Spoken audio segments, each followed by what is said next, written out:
وبركاته.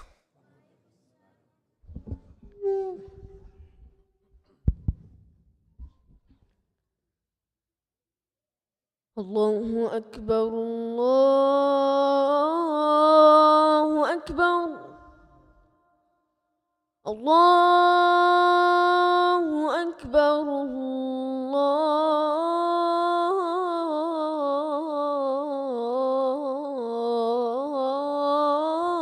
الله أكبر. أشهد أن لا إله إلا الله.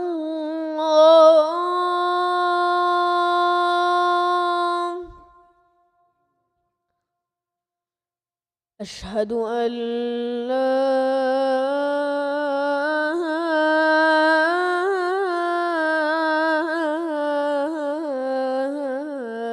إله إلا الله. أشهد أن محمدًا رسول الله.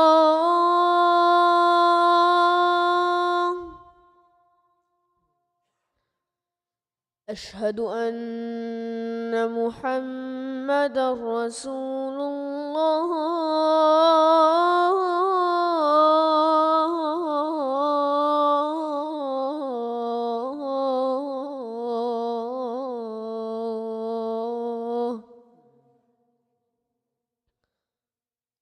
حي على الصلاة.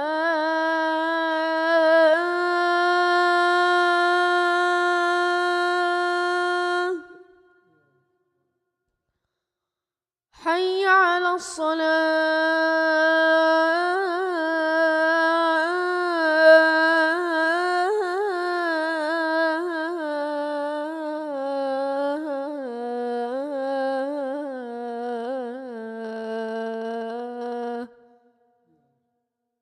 حي على الفلاح.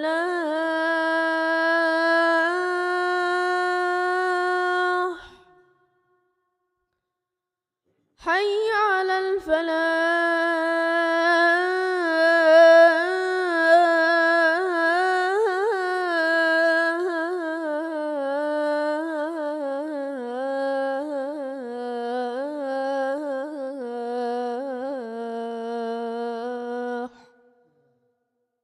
الله أكبر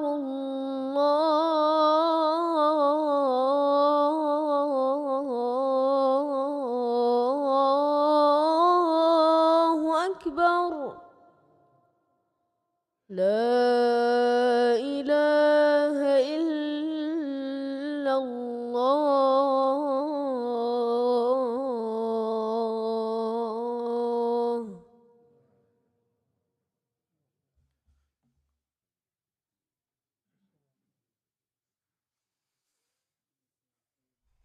الحمد لله نحمده ونستعينه ونستغفره ونعوذ بالله من شرور أنفسنا ومن سيئات أعمالنا، وأشهد أن لا إله إلا الله وحده لا شريك له، وأشهد أن محمدًا عبده ورسوله. يا أيها الذين آمنوا صلوا عليه وسلموا تسليما.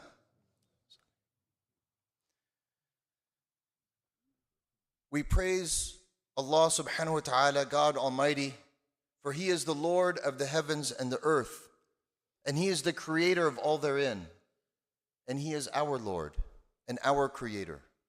And we declare our belief that there is no deity worthy of worship except for Allah. And we declare our belief in all the prophets and messengers that He has sent throughout human history to serve as role models for us, including the seal of them all, our beloved Prophet Muhammad. O you who believe, ask God to shower him with honor and dignity and mercy. My dear brothers and sisters, it is Ramadan. Ramadan is here, and this is an opportunity for us to reconnect to our sacred scripture of the Quran. And we hear it recited beautifully, and you have a wonderful qari here, Sheikh Ramadan, whose voice conveys the beauty of the message just through his vocals. But it is incumbent upon us as believers to study the content as well. And we need the wisdom of the Quran because we are facing a tremendous challenge in today's day and age.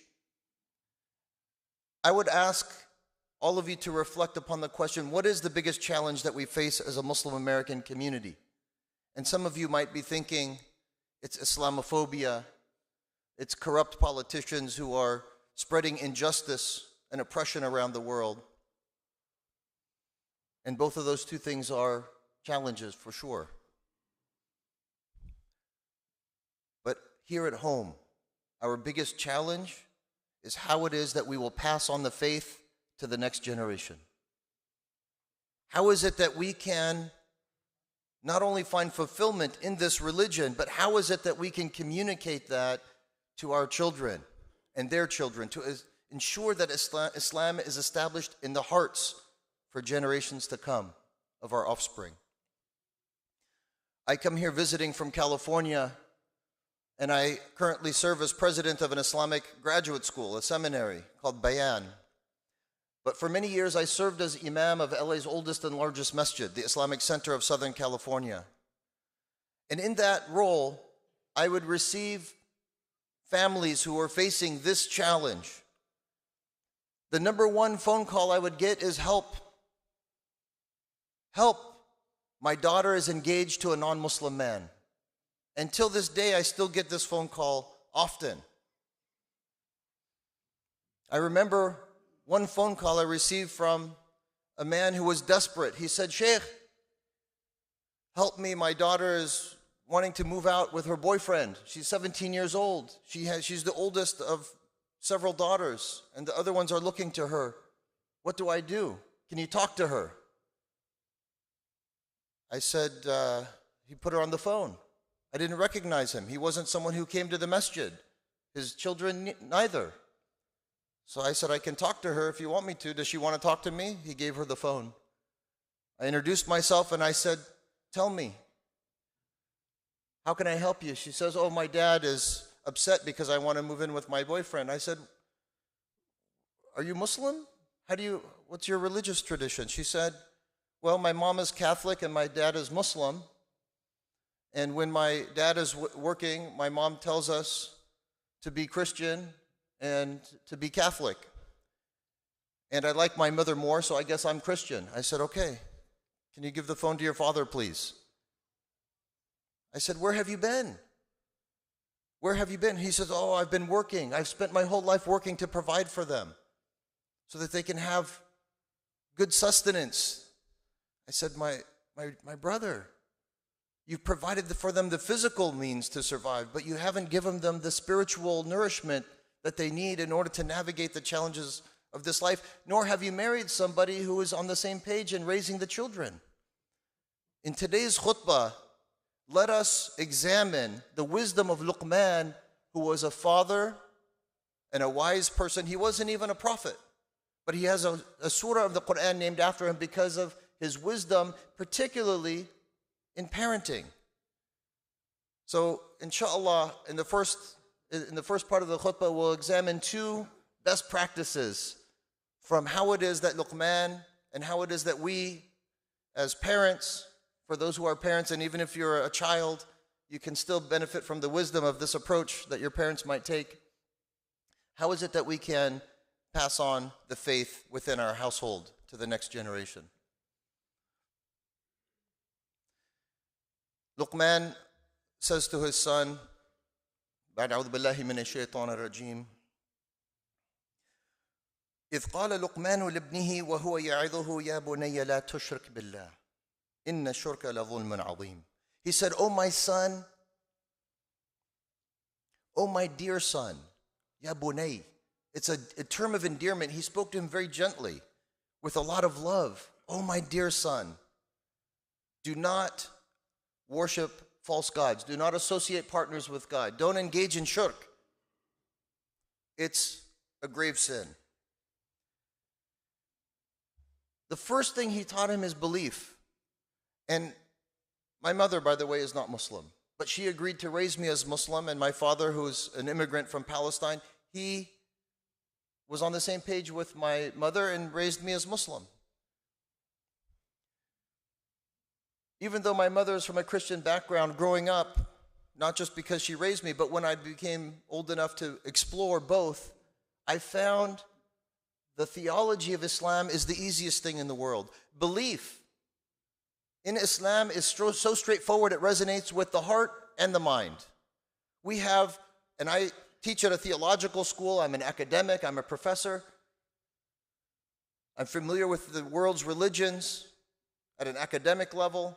The Islamic theology is so simple and straightforward, it's easy to pass on belief. What the challenge is that we face is passing on the practice, the discipline. Because young people these days, you might have heard it said by your children or your children's friends, I'm spiritual but not religious. I'm spiritual and not religious. What they're really saying is, I want to feel good by acknowledging that there's a higher power, but I don't want to engage in the discipline of the 5 daily prayers and the fasting and abstaining from certain things. And maybe they had some negative experiences in community. My response to young people when they tell me that is to say to them, religion and Islam, when done right, is spirituality plus some self-discipline plus community. Plus community. So, the first piece of advice that maybe we can adopt in ensuring that we've at least done our due diligence in passing on the faith to the next generation is to, everyone please come forward and fill in the gaps. The first piece of advice is to create a culture of prayer in your home. Create a culture of prayer. That means you should pray regularly, but do so with your whole family when you're present at the times of prayer. But to do so in a way that makes prayer meaningful and fulfilling and uplifting and beautiful. To make prayer a beautiful experience for you and for your children, and to do that, it requires a little bit of effort.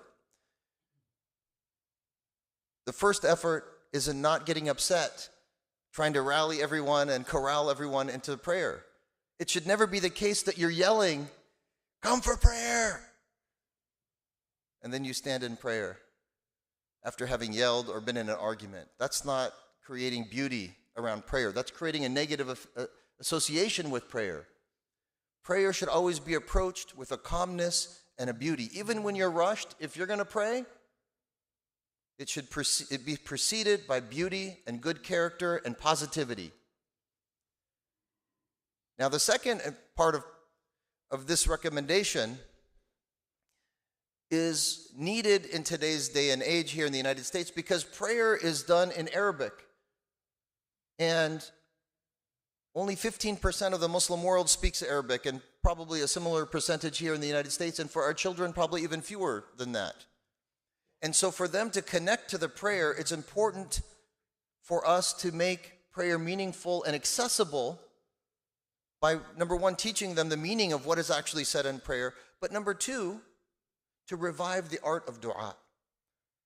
To revive the art of dua, and what I mean by that is after the prayer, instead of just immediately doing your tasbih and doing the sunnah and moving on, have each member of the household, big and small, male and female, take turns in making a dua. Take turns in making dua. And this was the second piece of advice that Luqman gave to his son. He says, وَوَصَّيْنَا الْإِنسَانَ بِوَالِدَيْهِ حَمَلَتْهُ أُمُّهُ وَهْنًا عَلَى وَهْنٍ وَفِصَالُهُ فِي عَامَيْنِ أَنِ اشْكُرْ لِي وَلِوَالِدَيْكَ إِلَيَّ الْمَصِيرُ. He said, God says, Luqman said to his son that God says, we have made incumbent, enjoined upon man goodness towards his parents, keeping in mind that his mother bore him by bearing strain upon strain, and his utter dependence on her lasted for 2 years. Hence, be grateful towards God, towards me, and towards thy parents, and remember that with me is all journeys end. The second piece of advice after believing in only one God is to be grateful. Gratitude. In the verse of Ramadan in Surah Al-Baqarah, it's a long verse, شهر رمضان الذي أنزل فيه القرآن. It ends with the possibility that this month could result in something. لعلكم تشكرون. لعلكم تشكرون. So that perhaps at the end of this month of fasting, our hearts might be filled with gratitude. So he's telling his son, believe in only one God and be grateful to God and to your parents. In other words, have good character. And so when you're making dua, sometimes little children need a little bit of a formula. So for my wife and I, we have 4 children. We tell them, say something you're grateful for. Express appreciation to God. Make prayer itself and the dua that follows an expression of gratitude. Not a burden, not an obligation, an opportunity to express gratitude to Allah subhanahu wa ta'ala.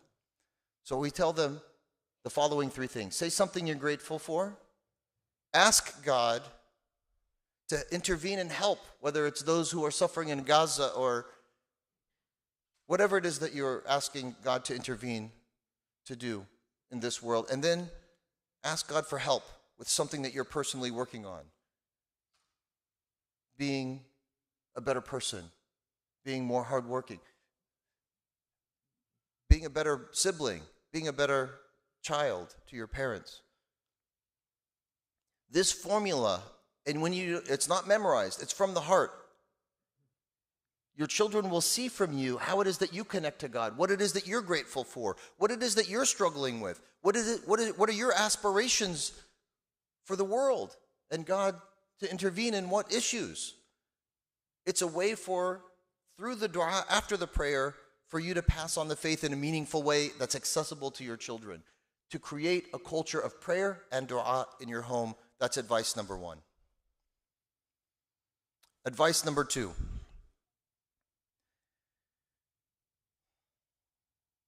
In the way that Luqman talks to his son, we have the second piece of advice. He doesn't even say it in the words he says. It's in how he says it.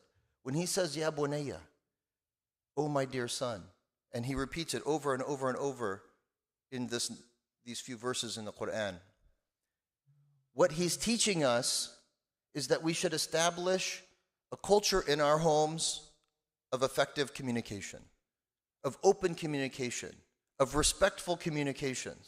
And this is important to establish this culture when the children are young. And as they get older, it's going to be very crucial that you have that open channel of communication. So my recommendation is during meal times to turn off all devices. Shut off all, even if you need to turn off the internet or have no devices at the table, whatever the rule is, no television, no media of any kind, conversation. Conversation around meal times. And it can be frustrating if you're a parent because you would say, well, what did you study in school today? And if your kids are anything like mine, they don't even answer with words, they just grunt. And so you can sometimes get frustrated and then everyone turns to their phone or their device or whatever.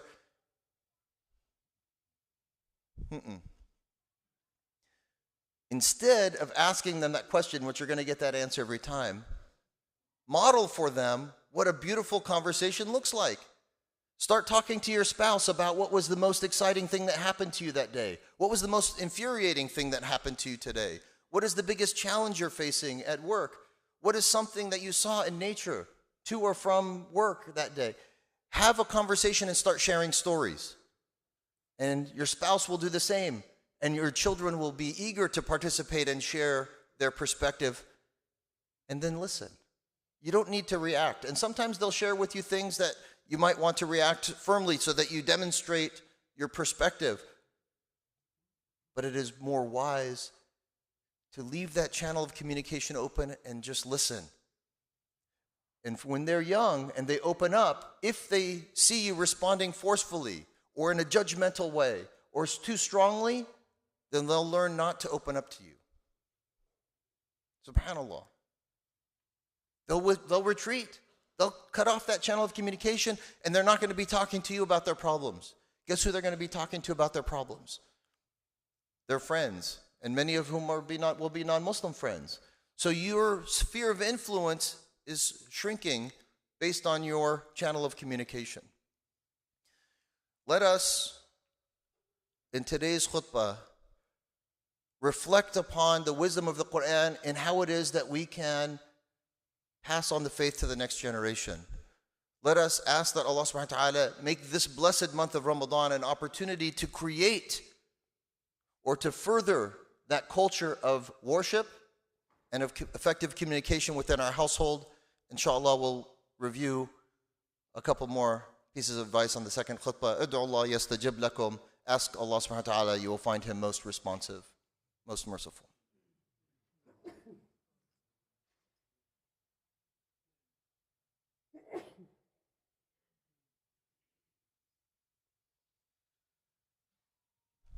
Alhamdulillah, wa salatu wa salam ala Sayyidina Muhammadin wa ala alihi wa sahbihi ajma'in. My dear brothers and sisters, passing on the faith is not easy. For those who were born and raised abroad, you take it for granted because it was for many of you, it was the majority culture and religion, and you just picked it up through osmosis. Not just from your family, but from society. But we live in a secular society and one that is often hostile to Islam. So if you just leave Islam to the society, your children will be distant from it. And unless you raise them with a strong sense of connection to the faith, either they will 100% not identify, or they'll live a bifurcated identity, meaning that they'll be Muslimi at home and non-Muslimi at school. They'll have a split personality, which isn't healthy for their psychology. In order to bridge the gap, the third piece of advice. Remember, we talked about having a prayerful home, having effective communication. When the children are young, you're the entire sphere of influence. On the pie chart of influence, it's all you. But as they get older, teachers take a little bit of that pie. But by the time they're in high school, the entire pie, with maybe a small sliver of the influence, comes from friends. From friends. And the thing is, children are not discriminating in terms of how they become friends with someone. They become friends in very random ways. Someone who happened to sit next to them in one of the classes. Someone who was nice to them.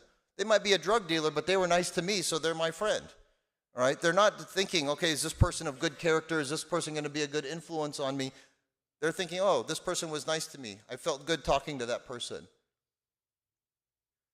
Here's what you can do, though, to help your children be discerning in ensuring that they have good friends.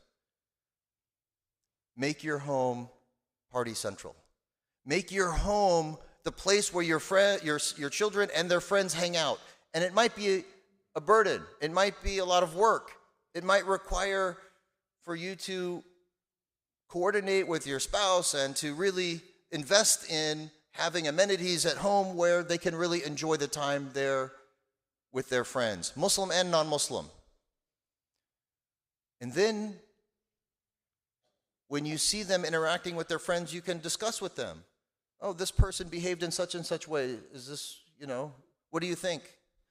Is this a good friend? Is this not a good friend? Or this person behaved in that way? Get their opinion, help them navigate choosing good friends. It also will be an opportunity for them to unite their two worlds so that they don't have two separate identities. When their friends get to come and see them in the home, not only having the great food, wherever you're from, you have, I'm sure, great food, they get to see and eat and participate that culture from which you all might come. But also when it comes time for prayer and conduct and the way you're hospitable, all of these things will have tremendous impact on your children and their friends. And they will be able to walk with one identity, where the friends know who they are. They don't have to change who they are or hide who they are in order to fit in. They will have integrity in their being, and this is a gift that you can give your children. A gift. I remember my oldest is 23, my youngest is 13, but I remember my 15-year-old daughter when she was 9. She wanted to have a sleepover. And she had a non-Muslim friend at her school. So we said, we'll have our home be the party central, have the sleepover at our home. So her friend came over, and it came time for Maghrib. And she told her friend, oh, it's time for prayer. Her friend said, can I watch? She said, sure.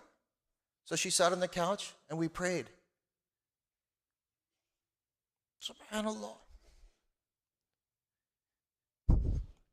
This 9-year-old girl, after that prayer was over, turned to my daughter and said, wow, that was beautiful. And you could just see the light in my child's eye and in her heart, how it really helped her solidify her identity as a Muslim American.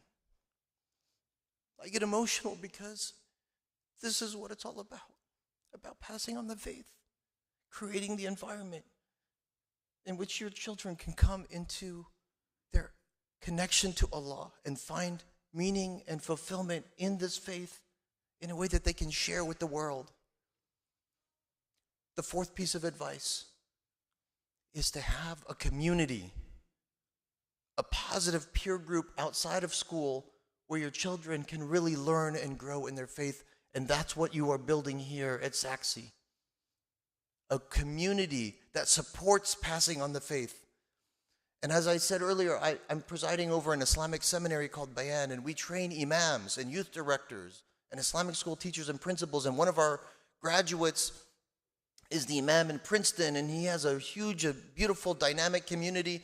And I was speaking to him about how are things going in Princeton. He says, beautiful, we have a huge youth group, and people are coming, and they're bringing their friends, and it's great. We have a lot of activities, and the youth program is growing. I said, that's the right focus. If you're not focused on the youth, you're focused on the wrong thing. And I said, that's great that they're bringing their friends, but are they bringing their non-Muslim friends? He paused. He said, they are not. I said, this is the litmus test. When you have such a beautiful youth group that your Muslim youth group members are so proud of it that they would not only come to see their friends who are already Muslim, but they would bring their non-Muslim friends to experience the beauty and spiritual fulfillment that they get from participating in this community. That is the litmus test. It's helpful to have a community to support young people who are facing discrimination, bigotry, challenges. I remember when I was the imam at the Islamic Center, we had a freshman come into my office. He was a member of the youth group. And he was a big 6'2", a little bit heavy set, teddy bear of a guy. And he came into my office after the first week of school, and his shoulders were hunched, and he was walking slowly and looking down. And he says, I don't know what to do. I'm being picked on at school by my classmates and even my teachers. They're picking on me because I'm Muslim. You know, he was a Pakistani kid, brown. He was picked on because he was different. And I said, give the word. You have an entire community behind you. We will go and we'll have a meeting with the principal and the teachers, and we'll put on an assembly for the whole school, and we'll bring in X, Y, and Z, and we'll do everything. That's option one. I said, or if you want to try something first, option two, you can understand the psychology of those who are picking on you. That they're all freshmen, they're all new, and each one is trying to establish him or herself. And part of the way that they do that in the social order is to pick on someone who looks different and to be mean, so that people are intimidated by them and want to be nice to them and be their friend so that they don't get picked on also. So if you understand that, even though they might say things that are bigoted or mean or hurtful or that sting, don't let it show. Instead, show that you are confident in yourself, that you are knowledgeable about whatever it is that they're describing. If they start talking about, Islam is terrorism or whatever, engage them in the subject. Call them out on it. Ask them what's their opinion about X, Y, or Z and U.S. policy here or there or droning or this or that. Ask them. They won't have a clue about anything. They're just repeating buzzwords. They'll look stupid. They'll pull back. They won't engage you because they don't want to be called out on their ignorance. So the young man, he paused and he said, let me try option 2 first. So the next week he didn't come back to the youth group. But 2 weeks later he came back. His shoulders were back. He came in with big strides, with a big smile on his face. He goes, I tried option 2 and it worked. No one gives me a hard time. Alhamdulillah. My point in this story is this.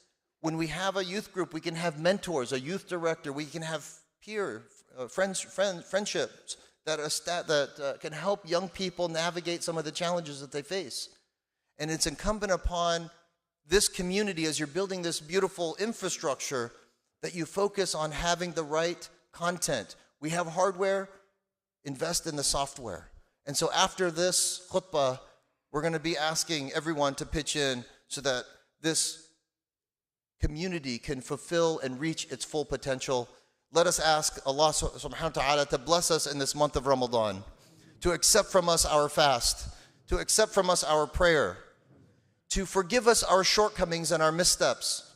Oh Allah, let us to illuminate our hearts with the light of the Quran. Oh Allah, let us to absorb the wisdom of the sunnah of our beloved Prophet Muhammad sallallahu alaihi wasallam. Oh Allah, you have blessed us with so much, but we beseech you, because you have given us hearts that feel, and we feel for those who are suffering in Gaza. Oh Allah, give them steadfastness. Oh Allah, give them victory. Oh Allah, empower us to be of assistance to them. For you have given some more than others to test each of us in what you have given us. Oh Allah, let us to behave with what you have given us in such a way that we can stand before you on the day of judgment knowing that we have tried our best. Oh Allah, accept from us our efforts and make us sincere in them, and double us down in those efforts of doing good and making this world a better place. Ameen ya Rabbil Alameen. أقول قولي هذا وأستغفر الله لي ولكم. أقم الصلاة إن الصلاة تنهى عن الفحشاء والمنكر.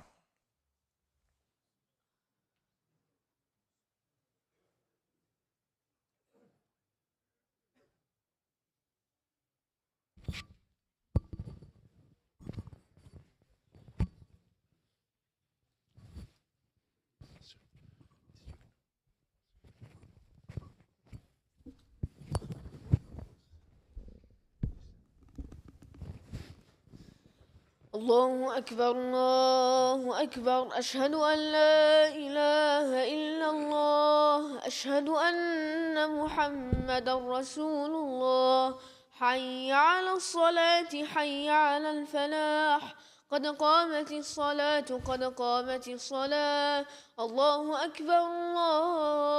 أكبر لا إله إلا الله حقا لا إله إلا الله محمد رسول الله. استووا واعتدلوا. Make your line straight.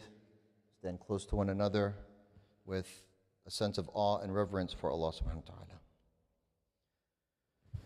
Allahu Akbar.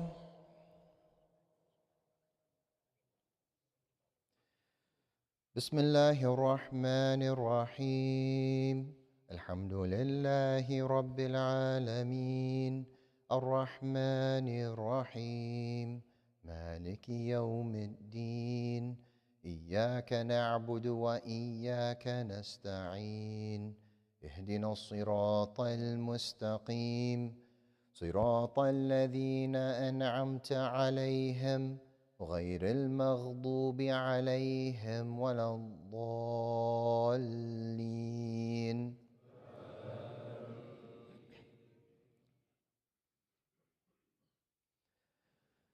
شهر رمضان الذي أنزل فيه القرآن هدى للناس وبينات من الهدى والفرقان فمن شهد منكم الشهر فليصمه ومن كان مريضا أو على سفر فعدة من أيام أخر يريد الله بكم اليسر ولا يريد بكم العسر ولتكملوا العدة ولتكبروا الله على ما هداكم ولعلكم تشكرون وإذا سألك عبادي عني فإني قريب أجيب دعوة الداع إذا دعان فليستجيبوا لي وليؤمنوا بي لعلهم يرشدون.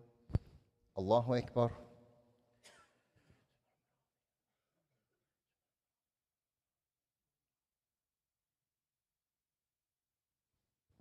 سمع الله لمن حمده. الله أكبر.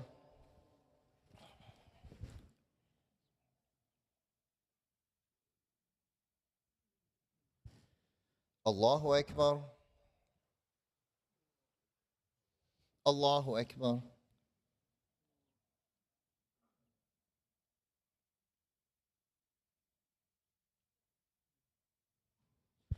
الله أكبر.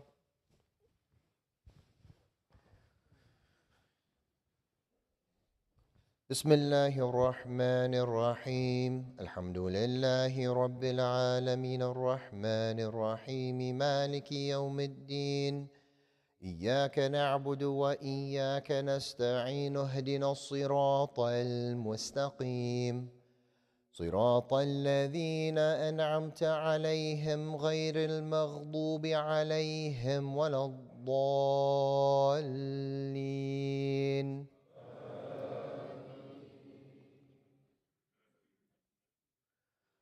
والضحى والليل إذا سجى ما ودعك ربك وما قلى وللآخرة خير لك من الأولى ولسوف يعطيك ربك فترضى ألم يجدك يتيما فآوى ووجدك ضالا فهدى ووجدك عائلا فأغنى فأما اليتيم فلا تقهر وأما السائل فلا تنهر وأما بنعمة ربك فحدث.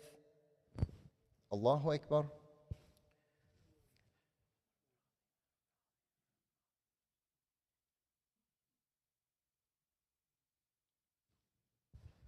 سمع الله لمن حمده. الله أكبر.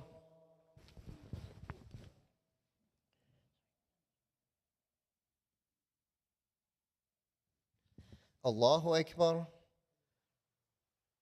الله أكبر.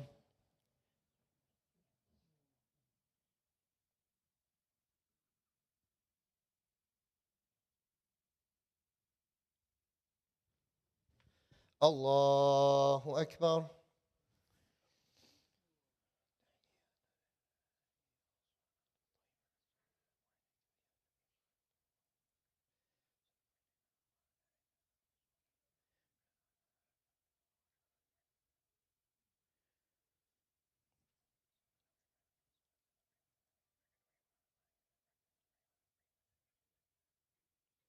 السلام عليكم ورحمة الله. السلام عليكم ورحمة الله.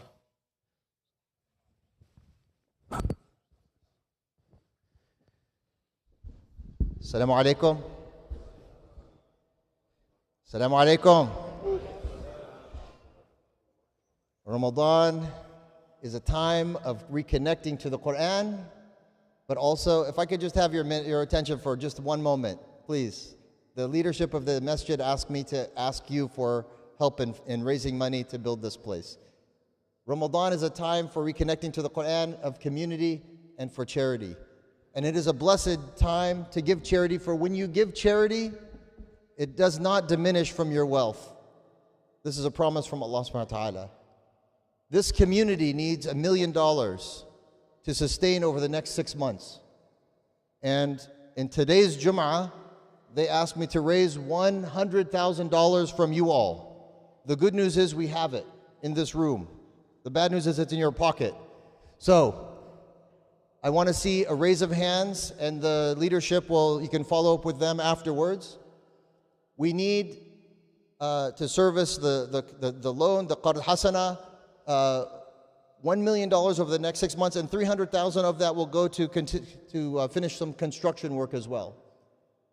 How many of you, is there anyone here, for the sake of Allah, who wants to build themselves a palace in Jannah, in the hereafter, willing to commit to $25,000? Anyone? $25,000. Someone just raised their hands, but they did this. I think they were just doing a sunnah prayer. All right. $25,000. Anyone? They said that this community, I should start with 10,000. I said, no, I know this community, even as just a visitor. I've been here a few times. I think there's someone in here who knows that they're capable of $25,000. Anybody? All right, fine. We'll go to 10,000. How many here will be willing to commit $10,000 for this masjid? For their own masjid, for their own house in Jannah. $10,000. Anybody? As you heard in the khutbah, passing on the faith, it's important to have community, to support the families and the young people in navigating this tradition. Having a strong community that is supported by you is essential. Anyone at 10,000? I was just last Saturday, I was in Maryland. They raised $13.5 million in 2 hours in Prince George's County, Maryland. Anyone for 10,000? All right, $100. No, 5,000. Anyone for 5,000? Any hand goes up? Anyone? Anyone? Do you guys like this masjid? I mean, I'm just visiting, but you guys are living here. Anyone want to support the masjid? $5,000? All right, 2,500. You guys are sitting here. That means that you want to give something. Someone raise their hand and tell me what they're going to give. Anyone? All right, 2,000. All right, we have 2,000. We have 2,000 over there as well. Okay. 1,500. Okay, we have 1,500 over here as well. Look at me. Over here. Over here. Behind you. Over this way. Right over there. All right, another one over here. Another one over here. Jazakumullah khair. May Allah bless you all. May Allah accept from you your charity. May He elevate you in this world and the hereafter. Say Ameen. 1,500. Anyone else? 1,500. Okay, you guys are waiting for this one. 1,000. I should see a ton of hands for $1,000. So you guys need to raise $1 million. Okay, there's one here. $1,000. You need 1,000,000.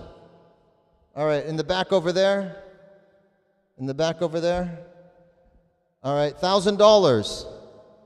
Anyone else for 1,000? $500. All right, we have here 500. Anyone else? 500? 500? 250? $250? You think I'm going to keep going till I get to zero and then start giving you money? No, it's not going in that direction. We're not going to be handing out money. We're still going to be collecting. 250. Anyone else? $100. Everyone, come on. If you haven't raised your hand yet, at least $100.